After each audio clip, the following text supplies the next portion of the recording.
बिस्मिल्लाहिर्रहमानिर्रहीम। चैप्टर है हमारा जो चल रहा है वो है बेसिक कॉन्सेप्ट। आज हम जो है वो लेक्चर 2 डिस्कस करेंगे, जिसमें हम टॉपिक पढ़ने वाले हैं मास स्पेक्ट्रोमेट्री। सबसे पहले हमें पता होना चाहिए कि मास स्पेक्ट्रोमीटर होता क्या है। An instrument which is used to measure the relative atomic masses and relative abundance of different isotopes present in a sample of an element is called mass spectrometer। अब मास स्पेक्ट्रोमीटर हमारे पास एक ऐसा इंस्ट्रूमेंट होता है जो हमें रिलेटिव एटॉमिक मैसेज के बारे में बताता है। अब रिलेटिव एटॉमिक मैसेज क्या होते हैं? रिलेटिव एटॉमिक मैसेज ये होते हैं किसी भी एलिमेंट के आइसोटॉप्स जो हम कार्बन 12 के साथ जो है कार्बन 12 के साथ कंपेयर करके निकालते हैं, उसको हम कहते हैं relative atomic message.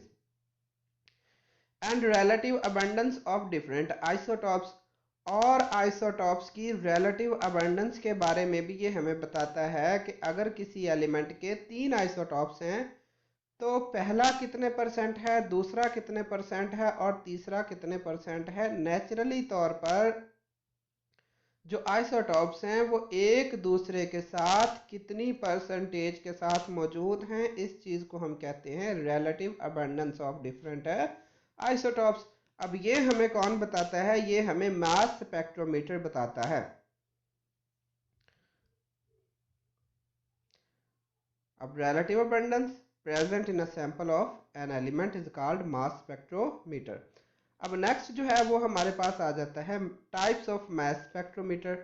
Types of mass spectrometer हमारे पास इस वक्त दो किस्म के जो है वो मास स्पेक्ट्रोमीटर जो हैं वो इन्वेंट हो चुके हैं। पहला है एस्टन से मास स्पेक्ट्रोमीटर। ये 1919 में जो है वो एस्टन ने जो है बनाया था, और ये जो था किसी एलिमेंट के जो आइसोटॉप्स होते थे उनके एटॉमिक बेसिस के हिसाब से ये करता था कि उनके आइसोटॉप्स के बारे में एटॉमिक बेस नंबर के हिसाब से जो है वो हमें बता देता था कि इस एलिमेंट के इतने आइसोटॉप्स हैं, इसके इतने आइसोटॉप्स हैं। सेकंड नंबर पे आ जाता है हमारे पास डेम्पस्टर्स मास स्पेक्ट्रोमीटर। जो था ये डेम्पस्टर ने इन्वेंट किया था, और ये आइसोटॉप्स जो थे किसी एलिमेंट के इन सॉलिड स्टेट में ही बता देता था। अब आगे आ जाता है mass spectrometry. The use of mass spectrometer to identify different isotopes of an element by measuring their masses is called mass spectrometer metry. Mass spectrometer का इस्तेमाल करते हुए आपने आइसोटॉप्स के बारे में जो है वो मालूम करना होता है किसी एलिमेंट के। इस प्रोसेस को हम क्या कहते हैं? Mass spectrometry. अच्छा, अब जो था इसका प्रिंसिपल में इसका है सब्सटेंस जो है उसको सबसे पहले आपने वेपर फेज में कन्वर्ट करना है। यानी कि जो आपके पास मौजूद है एलिमेंट उसके आपने मालूम करने हैं आइसोटॉप्स, तो सबसे पहले उसको आपने कन्वर्ट करना है वेपर फेज में। सेकंड, आपने ये वाले जो वेपर्स हैं ये गैशियस पॉजिटिव आयंस बनाने हैं बाय हाई एनर्जी इलेक्ट्रॉन्स। मतलब ये जो वेपर्स आपने पहले बनाए हैं इन वेपर्स को बाद में आपने पॉजिटिव आयंस में चेंज करना है। फिर ये जो पॉजिटिव आयंस है इनको सेपरेट किया जाता है ऑन द बेसिस, कौन सी बेस के हिसाब से? मास टू चार्ज रेशियो के हिसाब से। रिजल्ट फिर जो है वो रिकॉर्ड किया जाता है in the form of peaks. Peaks के बारे में जो है वो सबसे लास्ट पे जो है पता चलेगा, क्योंकि हमने वहाँ पे एक ग्राफिकल एक्सप्लेनेशन पढ़नी है। और रिलेटिव अबंडेंस जो है ये भी हमें आइसोटॉपिक अबंडेंस जो है वो एक आइसोटॉप दूसरे के मुकाबले में कितना पाया जाता है। अब वर्किंग है। वर्किंग में जो है सबसे पहला वेपोराइजेशन है, फिर हमने आयोनाइजेशन करनी होती है, फिर एनालाइजर होता है, देन इलेक्ट्रोमीटर और आयन कलेक्टर, और फिर एंड पे जो है वो मास स्पेक्ट्रम से जो हमने डाटा कलेक्ट कर लेना होता है। वेपोराइजेशन क्या है? वेपोराइजेशन ये है कि जिस सब्सटेंस को आपने आइसोटॉपिक प्रोसेस के लिए अप्लाई करना है, जिस सब्सटेंस के आपने आइसोटॉप्स मालूम करने हैं उसको आपने वेपर फॉर्म में चेंज करना है। अब वेपर फॉर्म में आप चेंज दो तरीकों से कर सकते हैं। आप उसको हीट भी कर सकते हैं या इलेक्ट्रिक स्पार्क देकर उसको जो है वो वेपर की फॉर्म में लाया जा सकता है। अब ये जो वेपर्स होते हैं इनका प्रेशर जो है वो 10 की पावर -6 से 10 की पावर -7 टॉर तक आपने रखना होता है। फिर ये जो वेपर्स होते हैं इनको आयोनाइजेशन चैम्बर में आपने इंटर करवा देना है। अब आयोनाइजेशन चैम्बर में क्या होता है, आयोनाइजेशन चैम्बर में जो वेपर्स होते हैं, जो हमने सब्सटेंस के वेपर किए हुए, उनके ऊपर फास्ट मूविंग इलेक्ट्रॉन्स जो है वो कोलाइड करते हैं। जैसा कि ये एटम मैंने एक लिए, एक हमारे पास एक गैसियस एटम हो, तो ये एटम का जो है ये न्यूक्लियस है, इसके ऊपर आप इलेक्ट्रॉन जो है वो स्ट्राइक कर रहे हैं। अब यहाँ पर जो मौजूद इलेक्ट्रॉन है, ये भी इलेक्ट्रॉन है, ये भी इलेक्ट्रॉन है, ये दोनों एक दूसरे के बहुत ज़्यादा पास आते हैं। रिजल्ट क्या निकलता है, रिजल्ट ये निकलता है कि इन दोनों में इतनी ज्यादा रिपल्शन होती है कि दोनों एक दूसरे को रिपेल करते हैं, और ये वाला जो है ये इस तरफ को और वो दूसरा उधर स्कैटर हो जाता है। अब ये जो बाकी एटम हमारे पास बचेगा ये पॉजिटिव होगा, मतलब electrons knock out electron from atom due to repulsion. Electron से ही हमने इलेक्ट्रॉन निकाल दिया है। Usually one electron is knocked out, एक इलेक्ट्रॉन मूवमेंट जो है वो निकलता है। Atom are converted into positive ion, atoms जो है फिर वो पॉजिटिव आयन में कन्वर्ट हो जाते हैं। अब हर जो पॉजिटिव आयन होता है उसकी एक मखसूस E/m वैल्यू होती है। अब आगे आ जाता है एनालाइजर। एनालाइजर जो है ये 2 स्टेप में वर्क करता है। पहला, एक्सेलरेशन ऑफ आयन। पहला तो ये करता है कि ये आयन को स्पीड अप करता है, एक्सेलरेट करता है। अब एक्सेलरेट कैसे करता है कि जब हम पोटेंशियल डिफरेंस 500 से 2000 वोल्टेज का अप्लाई करते हैं परफोरेटेड एक्सेलरेटिंग प्लेट्स के दरमियान से, वो आगे डायग्राम में आपको बताता हूँ परफोरेटेड क्या होती हैं।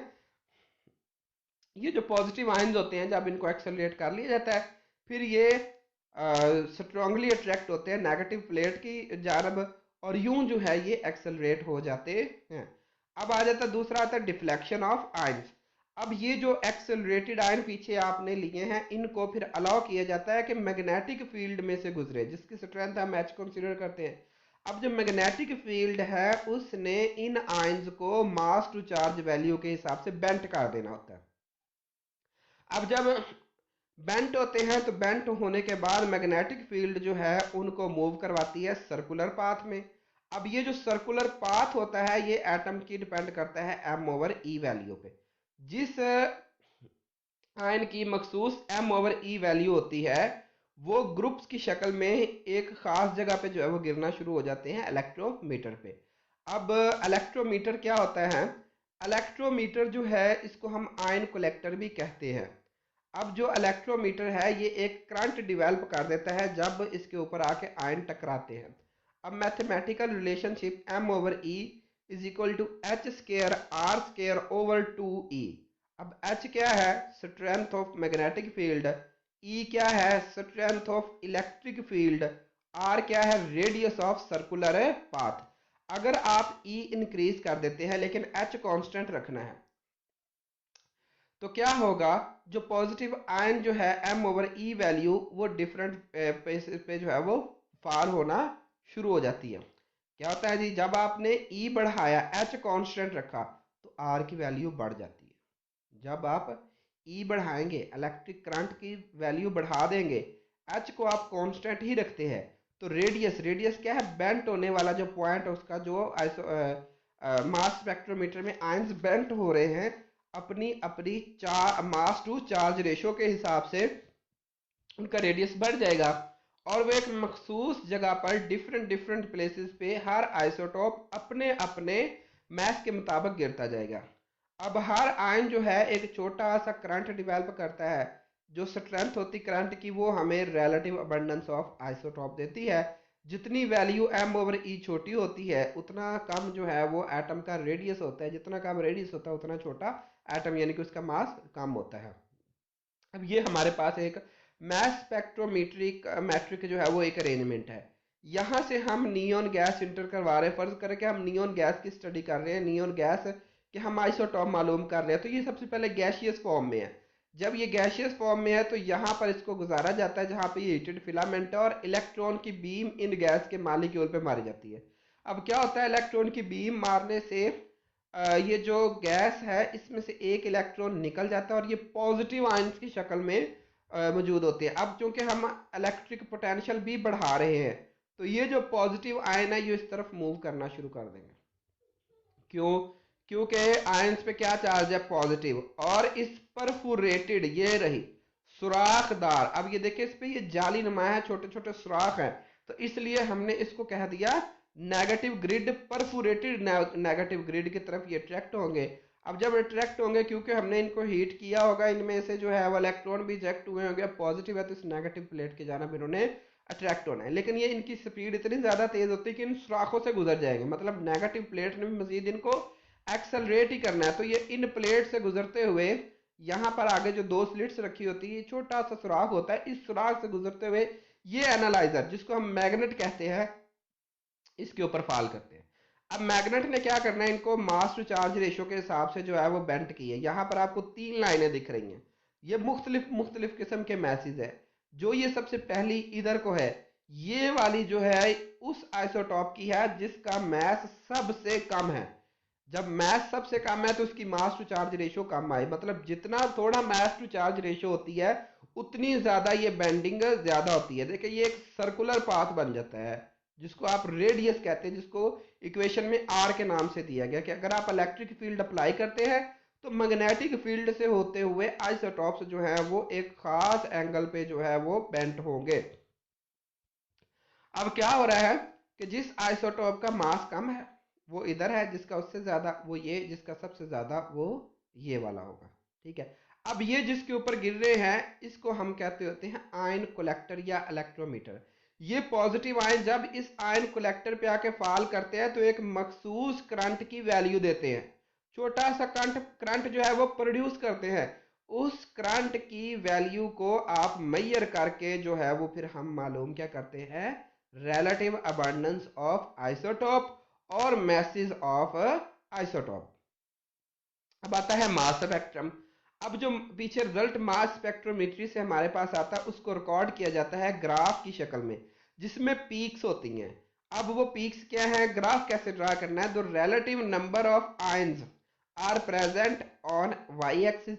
वाई एक्सिस पे आपने रिलेटिव नंबर ऑफ आयंस लेने हैं और m ओवर e वैल्यू जो है वो उसकी अलॉन्ग एक्स एक्सिस लेनी है। This graph is called mass spectrum. अब ये हमें कुछ इंफॉर्मेशन देता है।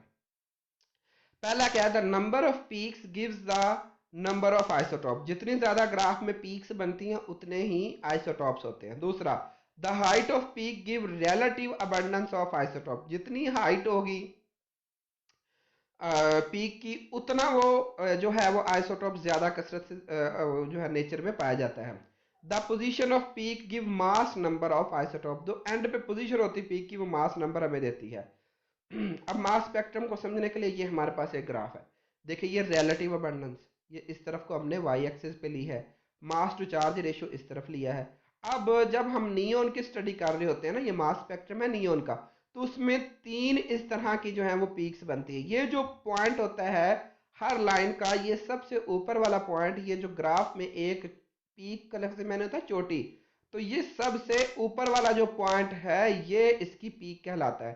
अब जितनी पीक्स बनती हैं, मतलब जितने ऊंचे पॉइंट बनते हैं, ये उतने ही आइसोटॉप्स होते हैं। नियोन के लिए जो है वो 3 बने थे, 1 2 और 3। एक जो है वो 20 है, एक 21 और एक 22। पीछे हम मैंने पढ़ा बताया आपको कि जिसका मास सबसे कम होता है वो ज्यादा बेंट होता है। तो ये ज्यादा बेंट होने वाला जो सबसे इधर इस तरफ को था, ये वाला जो है वो आइसोटॉप नियोन का 20। अगर हम नियोन गैस इसमें इंजेक्ट करके मालूम कर रहे हो, ये 21 और ये 22। अच्छा, अब ये वाला पॉइंट है, ये तो पीक आपको पता चल गया कि जितनी ज्यादा इस तरह की पीक्स बनेगी उतने ही नंबर ऑफ आइसोटॉप। अब ये उनकी परसेंटेज भी साथ लिखी हुई है, जो कि उनकी क्या कहलाती है, रिलेटिव अबंडेंस। अब देखिए ये टोटल 3 आइसोटॉप्स है, अब इनकी रिलेटिव अबंडेंस कितनी बन रही है, ये 90.9% है, ये 0.3% है नेचर में, और ये 8.8% जो है वो आइसोटॉप पाया जाता है। अब रिलेटिव अबंडेंस इनकी अपनी परसेंटेज है। अब ये तीनों मिलकर 100% है, उसमें 90% ये वाला है। तो सबसे ज्यादा जो है वो परसेंटेज इस नियॉन 20 की ही है। जज़ाकल्लाह। अगर आपको ये मेरा लेक्चर अच्छा लगा हो तो प्लीज़ सब्सक्राइब माय चैनल और साथ जो है वो बेल आइकन को प्रेस कर दीजिएगा, ताकि जब भी मैं कोई न्यू लेक्चर अपलोड करो तो वो आपको आसानी से मिल जाए। जज़ाक